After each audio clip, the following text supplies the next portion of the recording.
Hello, welcome to episode 208 of the Epic Film Challenge 2. 1,001 movies you must see before you die. A couple more horror films for the horror season 2017. Rosemary's Baby from 1968. Written and directed by Roman Polanski. And we'll just leave that to one side for now because there's no point going into that side of it. The film itself I'd heard a lot about, and it stars Mia Farrow as a expectant mother who starts to get paranoid about her child and about people living in her apartment block. That's all you really need to know about the film without really spoiling much about it, but it's this horror, drama, thriller, mystery. There's a growing sense of unease about the things that she's feeling paranoid about, and I think the viewer feels that as well. And I really liked how it was drawn out and all the little things that started falling into place throughout the entire film. I loved the editing. That was one of my favourite things, was just that there'd be scenes with the characters like Mia Farrow's character and her husband, played by Cassavetes, who I've heard of more as a director than an actor, but I haven't seen any of his films. But yeah, just the scenes between the couple, they're just, interacting or whatever, and then the edit to the next scene, it was just, I just like the flow of it. The editing, I was really impressed by it. So it didn't let anything drag out, and whenever like a scene the point had been done, it would seem just like down to like the half second. I felt like it was just perfectly timed with the dialogue to switch to the next scene without being jarring or dragging things out. And it's quite a long film too. Yeah. I don't know, I just felt like the editing it really impressed me. I just loved the transitions, just the cutting, because in films, particularly of this era, like the 60s, you'd have maybe the slow fade to the next scene, or fade out and fade in. And I think there's only one fade out and fade in the film. Probably not, but it didn't feel like there was that many, it was just more just the... Anyway, that's a very weird thing to pick out, but I thought Mia Farrow was great. She had to show a lot with her character. There's a point where she's really ill with the pregnancy, and so she looks really thin and gaunt, and they put makeup under her eyes and stuff, and she really did feel... They must have put white makeup on her face too. Yeah, she was pale. She just looked terrible, like the characters say. I loved Ruth Grodin, who plays the elderly neighbour. She's great in Harold and Maude, and here she's great in a completely different way. Just, you really see, well, I do anyway, people that you've known or have been around, in that kind of fussy, busybody kind of woman who's always just kind of talking, interrupting, getting in the way, kind of being too presumptuous for their own good, invite themselves in, all that kind of stuff. There's a great scene where she comes in with her friend and they just sit down and get their knitting out straight away, which is hilarious. Yeah. When you do that, you're settling down, and yeah. Like, if I was Rosemary, then I'd be like, oh, okay then. Yeah. I guess you're staying. Rosemary, just then I was talking about, I think I said Mia Farrow's character, I'd forgotten what her name was. It's in the fucking title of Rosemary, right? Yeah, Rosemary is like settling down to read a book and put a record on, and in comes the two women to start knitting. So there's some funny moments to it, and in that sense too, even though there's a very dark underbelly, at least through the perspective of Rosemary. And I liked the idea of not really knowing if it was true or not, whether she really was going through delusions, whether she was being taken away by this fantasy that had started to build up in her mind, and all these things that keep building and building towards a narrative that in her own head might have made perfect sense, but we could have just been seeing it through her perspective, and that it wasn't actually the case. And it basically leads towards the end of the film, where you find out if it was real or if it wasn't, all the stuff she's paranoid about. That's all I really want to say about it without talking spoilers. What did you think? I was surprised. Well, you showed me the trailer like ages ago. A couple of years ago. And I was just like, ugh. But then again, they didn't know how to do trailers back then. Which is exactly what I told you at the time. I would probably see a trailer of Rear Window and I'd be like, ugh. Right, exactly. And I loved Rear Window. Yeah. But, the acting was great, the story, yeah, it was very long, but I don't think I ever... Oh, sorry. I don't think I ever felt like it was too long. Nope. I made you yawn. It's late. We're tired, but I need to get the video and the review done. So we just set the clock an hour back too, so it feels like it's way past midnight right now. Yeah.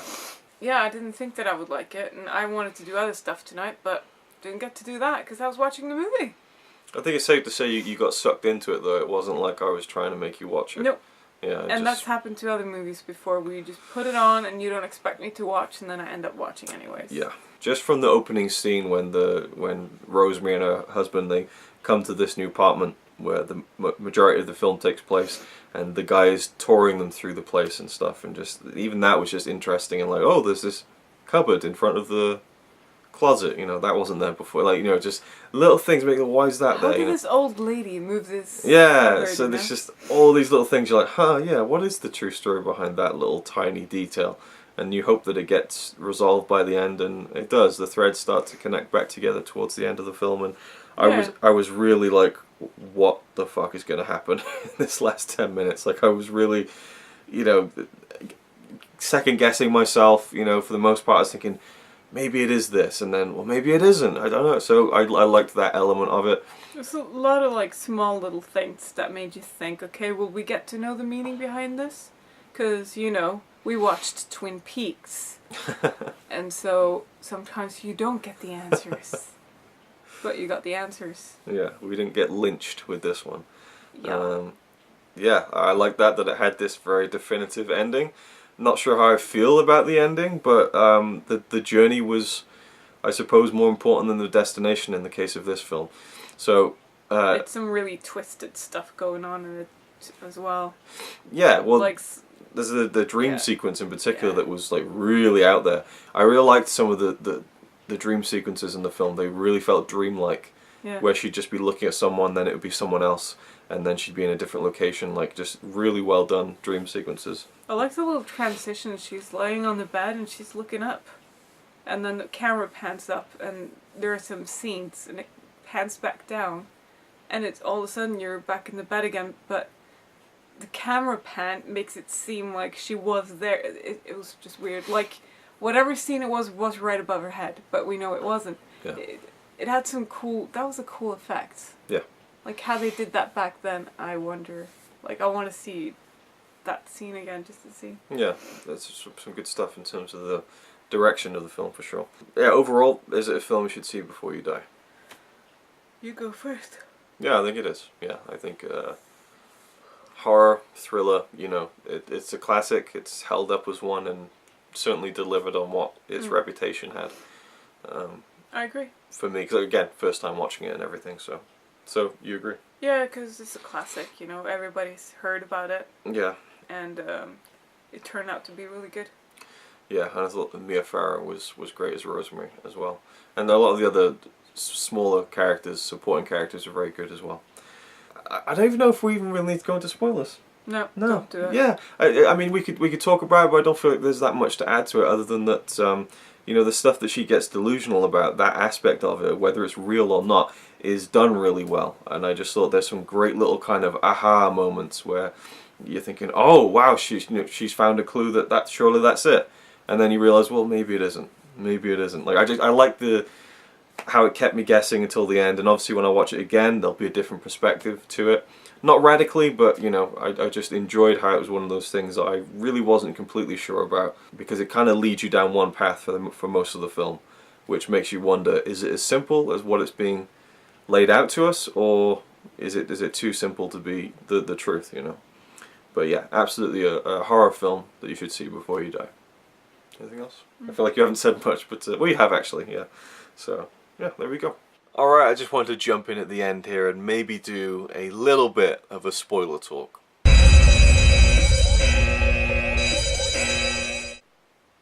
So, if you've seen Rosemary's Baby and you just watched that part of our review, you'll know that everything that Rosemary was feeling paranoid about turned out to be true. Her neighbours were, you know, witches and had impregnated her with the spawn of Satan, literally. I like the detail of the baby being born in June 1966. 666. I've read that even Mia Farrow didn't like the way that Rosemary was portrayed, and that her portrayal is very much from the perspective of a misogynist in terms of, you know, the way her character is portrayed in the film. It's a woman who basically gets used and abused for the entire film, in a very surreptitious way. You know, I mean, they're trying to hide the fact from her that she's been used as this vessel, and by the end, you know, she finds out the truth. And I enjoyed the journey to get to the truth, and I still did think that, you know, it could have been all in her head, and that would have been a really interesting ending. But it turned out not to be, and the only reason I'm doing this spoiler talk and this extra clip is because I'm very tired last night when we did that review, and I just want to remark upon the ending when she sees the baby crib in the black and with the cross, and then she looks inside, and Mia Farrow's reaction conjures up something so much worse than even our own, you know, or something, you know, so horrible that only our imaginations can really, I think, achieve that true horror, because they don't show the baby. There's a flash of something that's a bit, you know, over the top, but I love the idea of not showing it, and showing it through her reaction and her response. And I was trying to get around to saying that our imaginations are able to conjure up something much worse than something they could have done with makeup or effects. And I was, in a way, rooting for Rosemary to grab that baby and just jump out the fucking window. Like, I just thought, you know what, nuke it from orbit. It's the only way to be sure. Like, I just thought, you've given birth to Satan's child, just kill it, you know. Like, just make that leap. And, you know, we saw the woman from the beginning of the film who lived with those neighbors and ended up killing herself. Or was she murdered? So there's still questions that won't truly be answered. It's all up to you in some aspects. But yeah, I just wanted to throw in a few extra words here. And yeah, as I was saying, the criticism of Rosemary being such a you know, an abused woman who doesn't really fight back all that much, except for maybe towards the very end, but even then she kind of relents. I think that's more a sign of the times than anything. That's the way that women were viewed back then. I mean, at least in the, you know, the 50s. I mean, all throughout time, obviously, but back in the 60s, it certainly wasn't taboo to portray women like that, and so I think that it's almost important so that we can see how that happens. But also the religion, which it didn't really factor into my viewing of the film, but you know, I was reading up on the trivia and stuff, and how Rosemary's parents apparently weren't a part of the story because they'd disowned her because she was a Catholic who married a Jewish man. That didn't enter into my perception whatsoever, you know, and there's the religious kind of undertones there, maybe overtones if you want to go there, I suppose. But to me, I didn't really view the film with religion in mind at all. And still don't, I don't think, you know. It's this horror tale to me that slowly unfolds into this horrific ending. And I believe there was a TV sequel, there was a sequel to the book, and so on. And apparently this is hailed as one of the most faithful book-to-film adaptations, which is interesting. But anyway, I'll leave it there. Just some extra thoughts for Rosemary's Baby. I thought it was a fantastic film. But as it is, ultimately by the end, a woman who does get kind of just used by other people without her really knowing it for a lot of the time, for 2 hours and 20 minutes, and then at the end she just kind of has to give in to that. It's not a film I could see myself going back to again and again, but I will watch it again, and I think that it's very effective at what it's supposed to be. And yeah, I was certainly a fan of it, and I thought that Mia Farrow again was great, and particularly Ruth Grodin in a very interesting role. So there we go. I'll stop talking now. I just wanted to. I feel like I need to flesh out my thoughts a little bit more in the arena of spoilers allowed. So there we go. On with the very end of yesterday's video. Yesterday for me, currently right now in the present for you. I'll just, yeah, next clip. Thanks for watching, and we'll see you in the next one.